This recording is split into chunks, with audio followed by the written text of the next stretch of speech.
Thank you. Thank you, sir. So I will try to speeden up my presentation and hopefully in 20 minutes I can convey. The point of doing this presentation is because what exactly do we do at ICGC? What kind of cases are common today in child psychiatry? What kind of problems are prevalent in children and in adolescents? And how even as a child psychiatrist alone, I can't cater to these kids. We need a multidisciplinary team and that's the only way we can do justice. And why we should know is because these disorders are only increasing. When we started our clinic 10 years back, I mean, the autism prevalence was very low. We used to see maybe 1 or 2 in a week, new cases. But now we see almost 1 or 2 cases every day. So that's how common these disorders are, and that's why it's important to understand. So we all look at childhood, sir just explained about parenting. So we know childhood is the most beautiful of all life seasons. Every child deserves a good start in life. So mental illness in child and adolescent population, to just get an idea, India is home to about 19% of world population. So we are a very young country. The prevalence of children is very, very high. 1/3 of our country's population is less than 18 years of age. Now, the most important thing to know is most psychiatric disorders, 1/3 of all our psychiatric disorders begin before the age of 14. And almost half of adult psychiatric disorders actually begin before 18. So if we catch them early on, and we start treating them, the prevalence in adult psychiatry will definitely go down. So this is a quote that we use a lot in child psychiatry. Aristotle said, give me a child until he is 7 and I will show you the man. So this basically goes to say how important the first few years are in a child's development. So if you want to raise a child in a certain way, that's why the focus on parenting and how to parent a young child. The work begins from the time they are born and for a very, very limited time. Because 90% of the brain development happens in the first 5 years of life, we call this the critical period of brain development. Hence, when we see even the early warning signs of autism or ADHD, and we start therapy that early at 1.5, 2 years, 3 years, the results are fabulous. I mean, there are a lot of good results where children can actually be out of this disorder, and we see fabulous results with early intervention. So in child psychiatry, we use this classification. What are externalizing disorders? What are internalizing disorders? Externalizing is the behavior that we see. So children being defiant, children being aggressive, very easy to catch, children being hyperactive. So externalizing disorders come more frequently to us. They're coming at an early age. But we also see children with what is called as internalizing disorders. So that's the depression, the OCD, the anxiety, where it's not behavioral, it can't be seen, but the child is suffering internally. Hence, it's important to understand that there is a difference. So again, on the external side, we'll see oppositionality. The child is defiant, the child is aggressive, has a lot of temper tantrums, and internalizing is where the child is withdrawn, where he's avoiding. This is more common in teenagers. They have a lot of somatic complaints, so body related. So what pediatricians refer to us, they've been treating this child with multiple hospitalization, repeated headache, stomach ache, but we understand that the underlying cause was depression or anxiety. So the next few things I will just talk in cases, and there are a lot of videos that I will show from our Mumbai clinic, and we've taken permission from the parents to show so that we can understand how the case really presents. So this is something that we see commonly, and I'm sure all of you can relate. Master A, a 7-year-old boy, was brought to our clinic. He was referred by his school. In Mumbai, we have a lot of reference from school counselors. Mother says from early childhood, he was full of energy, always jumping around, troubling others. She would say, I think it was normal. My child had very high energy levels. I used to feel a little weird, but then I thought it's just, naughty behavior. A child is hyperactive. So I don't understand why the teachers are complaining. She kept thinking it will reduce as he grows, but it's only getting worse. School teachers have been now complaining of him. He's 7, so he's in 2nd standard. He's disrupting the classroom. He's not able to focus. His notebooks are incomplete. He's always talking out of turn, due to which the entire class gets disturbed. Teachers also told the mother no amount of punishment or any kind of forcing, shouting at the child was working. She was distraught when she approached. So any idea what kind of case is this? Yes, so we see this very, very commonly in our clinic. So to just give an idea, I'll show you a video to show how ADHD actually presents.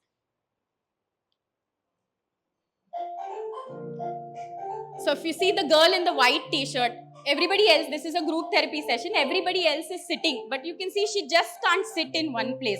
So this is how she's in a therapy room. So imagine what she would be in the classroom. So she's fidgeting, she's always playing with her hair, playing with the things that she has around her.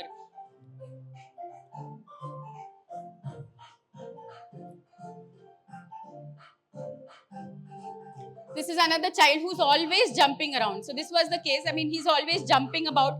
He just can't sit still. So this is how ADHD actually presents. And to tell you a brief about ADHD, we divide ADHD into three types. So hyperactive impulsive type, which comes more frequently, which we see in younger children. Then we have the inattentive type, which we see more commonly in teenagers. So child is not able to pay attention. Suddenly after 8th standard, their marks come down, the academic performance drops. And we have the combined type. So why does it have to be treated? What happens to these kids? These kids struggle socially. They're not able to make friends. Their friends get irritated because this child is always talking out of turn or always restless. There's a lot of conflict between the family members, between the parents, and even academics starts getting affected because of the attention. The memory gets impacted and he starts dropping in academics too. So does it need to be treated? Yes. And what do we do in therapy? Let me just show you a video to show what kind of therapy is done. So this is an occupational therapy session where we use something called the gym ball. So what kind of activities can be done? This is done by a qualified occupational therapist where she's applying what is called as deep pressure massage. Children with ADHD are sensory seeking, proprioceptive seeking, so they're always moving about. So this kind of activities gives them a little relief.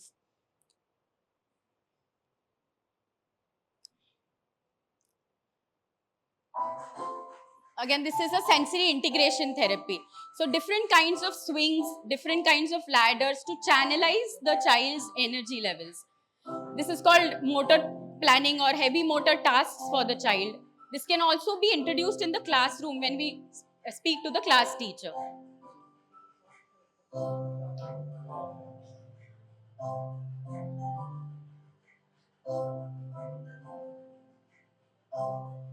So this is something like tying heavy weights to the child who's always jumping around. So it helps them calm down, and these similar strategies can also be done in the school level.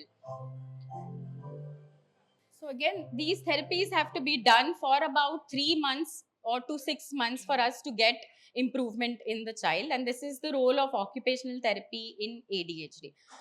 So why does this child need to be treated? Many parents think, the child will outgrow. No, ADHD is not something that the child will outgrow. Hyperactivity may settle with age, but the inattention doesn't settle, and that causes problems in his teenage and even adult years. Now we have a lot of adults coming with undiagnosed ADHD in their childhood. So without treatment, a child with ADHD will fall behind in school, will have trouble with friends, and teenagers with ADHD are actually at a risk for substance abuse and for driving accidents. Hence the importance of treating a child with ADHD. So what helps? Like I showed the video earlier, if it is mild ADHD, we can do with therapy alone. We don't even medicate. If it's mild ADHD, a good course of occupational therapy, 3 to 6 months, can help a child. If it is moderate to severe, we have some rating scales for ADHD. If it comes to be moderate to severe, we have to use medication. And I know a lot of doctors worry about medication in children, but there are a lot of effective medications that we use in child psychiatry. If there are behavioral issues, then we do what is called as behavior therapy along with occupational therapy, because they have social skills. So a clinical psychologist can help with social skills training, and in the end family therapy, where we help the parents to understand what is ADHD, what behavior of the child is because of ADHD. So next, a 3-year-old boy. This is again, I think most of you, especially pediatricians, will be seeing more of these cases. A 3-year-old boy was brought by his parents as the nursery teachers asked them to seek an evaluation. Says single words but out of context. So those words are not contextual, they don't convey any meaning, but he's verbal. He's unable to sit in one place. A 3-year-old should generally be able to speak in phrases, at least 2 words put together. This child is not able to speak in phrases, does not show interest in playing with other kids. So typically he's playing only by himself. A 3-year-old will generally like playing with other kids, but he doesn't mix, he's playing all the time by himself. Says a lot of words which neither the parent or the teachers can understand. And the teacher told, and even the parents have noticed, that he keeps flapping his hands. So keeps, moving his hands up and down and makes some weird sounds. So what could this be? Yeah, so these are initial indicators of autism spectrum disorder, a disorder that is definitely getting more and more common. So how does this kid present? To show you all, I'll just show you all a video. So this is our therapist who's calling out to the child. So you can see she's almost 5 years old. She should be understanding her name. But even when her name is called out, she's just not responding. So this is the stimming, hand flapping, stimming. They make movements of their hands, of their eyes, of their legs, etc. See, this is a toy that every child knows, but this child doesn't understand how to play with their toy. So they observe the toys very, very closely.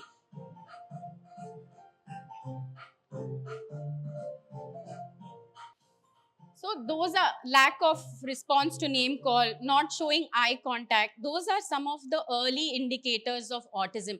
And even at 14 months, 15 months now, some parents recognize these signs, some pediatricians recognize. And when we start therapy in these children, we see very good results. When we start what is occupational therapy or what these children need is sensory integration therapy. In these kind of cases, there is no role of medication.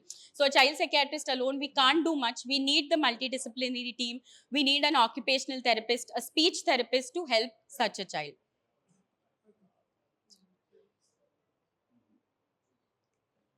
So again, what helps is the multidisciplinary team, and most important, there's a lot of role of therapies in these children.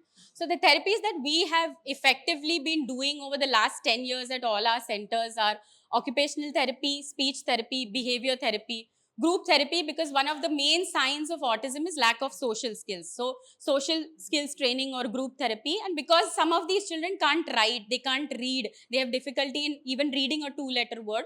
So the therapy that is done is remedial or special education. So again, just to give a small brief of what autism therapy looks like.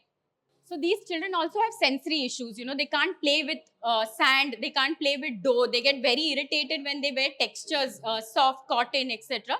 So integrating these senses in the early developmental years is called as sensory integration therapy, and that helps a lot. So helping them to interact with each other. So when we combine 2-3 kids who have autism kind of symptoms, we can teach them. This is again when we use things like shaving foam, etc., to get their hands and their senses used to all these things. So this is just a brief glimpse of what we do in autism therapy. Of course, this therapy is not as easy as it looks, and it goes on for years together. Autism is something that is chronic, and we have to work with the child for at least minimum 1 or 2 years to see a lot of improvement in this child. Again, sir, the chief guest told us about learning disabilities. Yes, we see this very commonly again. Master A, a 9-year-old boy, was brought by his parents. There were a lot of complaints from school about writing. Child could not even write a 3-letter word yet. Some of his letters were reversed. He could not understand maths problems. He would skip lines and words while reading. Child was lost and distracted in class. His exam papers were blank, but typically the child could answer everything. So in all his oral papers, the child was doing very well, but he cannot write. He cannot even write a 2-letter word. So again, what kind of disability are we looking at? Learning disability, yes, or LD or dyslexia as we call it. Child was referred to us for evaluation. So, typically B and D reversals, M and W reversals, 3 and 9 reversals, those are very common that we see. They have a lot of problem with maths also. They can't understand the difference between the plus sign, minus sign, multiplication sign. But these things, when they are asked orally, they can do very well. So again, will this child improve or will this remain forever? So what do we do when the child comes to us, when such a case comes to us? Our multidisciplinary team, how do we help? The history is taken by the psychiatrist with the parent. We also look at their report cards or their school books. We ask the parents to get their school books to us, to get their report cards, in which we can see he's doing very well in oral papers but can't write. Then an IQ assessment. This is where our clinical psychologists play a role. We do an IQ assessment. Our special educators do what is called as a learning disability assessment to understand what type of learning disability this child has. Sometimes these children also benefit from occupational therapy, and then we start the treatment, which is basically remedial therapy or remediation. So again, here the child cannot learn the way we are teaching. So we have to change the way we are teaching. That's why a normal teacher, a school teacher may not be able to help. But a special educator who's trained in treating these disorders can definitely help this child. And generally, when we do therapy about 6 months to 9 months, we see a good improvement in the child's writing. So what exactly is this remediation? The word remediation refers to an action that involves correction. There is a processing issue in the child's brain. They see the 3S6, they see the MSW. So reversing this process is called as remediation. And either a special educator or a trained clinical psychologist can definitely impart these therapies and actually help the child to overcome this disability. So basically, remediation is teaching the way in a way that the child can learn. So this is a writing sample of a child who was with us on therapy. So, before he started therapy, if you look on the left side, we can't even understand one word. But after about 1 year of therapy, he could write like a passage on myself. So this comes after a lot of hard work by our therapists and of course the parents and the child himself. So the last case, because we spoke only about neurodevelopmental disorders, this is what our multidisciplinary team does. But of late, we mentioned earlier that depression is increasing. So we see a lot of teenagers coming to us with a lot of emotional issues, behavioral issues. So Rohan, a 16-year-old boy, was brought because he was spending excess amount of time on his smartphone and computer, staying up late into the night. Over the last 3 months, the parents noted that he had become increasingly withdrawn. So he was not talking to his parents, he was not spending time with the family, becoming very irritable, and had shown a significant decline in his academic performance. The first 2 months, the parents thought it was, his normal adolescence, he's just a teenager. But these symptoms wouldn't go off, and they noticed that he's becoming more and more withdrawn. That's when they came to us. His screen time was mainly social media, online gaming. And off late, in the last 1 month, he stopped all interaction with his family members, with his friends. He stopped participating in his extracurricular activities. This symptom is called as anhedonia, and that is very typically seen in teenagers. So something that the child really likes, his favorite game, his favorite movie, the child stopped doing. And that's when the parents got alarmed and brought him to us. So again, these are signs of childhood depression or adolescent depression. And yeah, parents, when we convey the diagnosis, many times parents ask us, but can a child really have depression? Yes, there are reports that say even there is infant depression as well. We see more commonly children and adolescents with depression. And it's different, definitely different from the normal blues and everyday emotions that occur as a child develops, because depression is more pervasive, it is more persistent. He stops doing his favorite things, he has a lot of negative thoughts about himself, and in worst cases, they have thoughts of self-harm or suicide itself. And like we spoke earlier of the brain, they're very impulsive at that age, and that's why we see a lot of self-harm in teenagers who have depressive symptoms as well. So again, they lose interest in hobbies. They feel tired all the time. They're having no energy levels, very low energy, and their attention is dropping, due to which their academic performance also drops. So in these kind of cases, what helps is parental psychoeducation, explaining that depression is also a very biological disorder. It's a medical condition. It is not general teenage or adolescence. And if it is mild, yes, counseling by a trained therapist is enough. But if it is moderate to severe, then even counseling is not enough. We have to add medication, and even medication really helps in these kind of cases. So the kind of therapies that are done are family therapy, cognitive behavior therapy, where we work with the child's thoughts, change his belief system, interpersonal therapy, helping him to reduce conflicts between his friends and his family members. So summarizing, what kind of therapies does our multidisciplinary team do and what actually helps in child and adolescent population? We have what is called as behavior therapy, which can be done either by a counseling or a clinical psychologist, which is useful in behavioral disorders, conduct disorders, mood disorders, anxiety disorders. We have something called as school refusal, often referred to us by pediatricians, because the child refuses to go to school. Typically, Monday to Friday, he has stomach ache, headache. Saturday, Sunday, the child is all right. So many a times, this is a diagnosable disorder called as school refusal, separation anxiety. Second, the videos that were shown were occupational therapy. So they are done by a qualified occupational therapist. This therapy is very, very useful in ADHD, autism spectrum disorder, intellectual disability, learning disability, and developmental delay. Then special education or remedial therapy, which I showed earlier, that is very useful in dyslexia, academic backwardness, intellectual disability. This can either be done by a special educator or a remedial trainer or a trained clinical psychologist. We also have sometimes the role of physiotherapy, because these kids have gross motor delays or have hypotonia, cerebral palsy, where the physiotherapist can help. And most important, family therapy, because in all these disorders involving the family, psychoeducating the family members is what we have felt really helps. That is done by either our child psychologist or child psychiatrist for emotional behavioral disorders, internet use disorder, even substance abuse that we see in teenagers. So to summarize, there's the last video of just to show how different therapies are done. This is again from our Mumbai clinic. This is an example of how OT is done in a single session. Club is when we combine two kids having the same kind of disorder to help them to develop social skills. Visual stimulation is a part of sensory processing. This is speech therapy session where the therapist is helping with their. So we also celebrate birthdays, etc., because these children stay with us for a lot of time. They stay with us for months, years.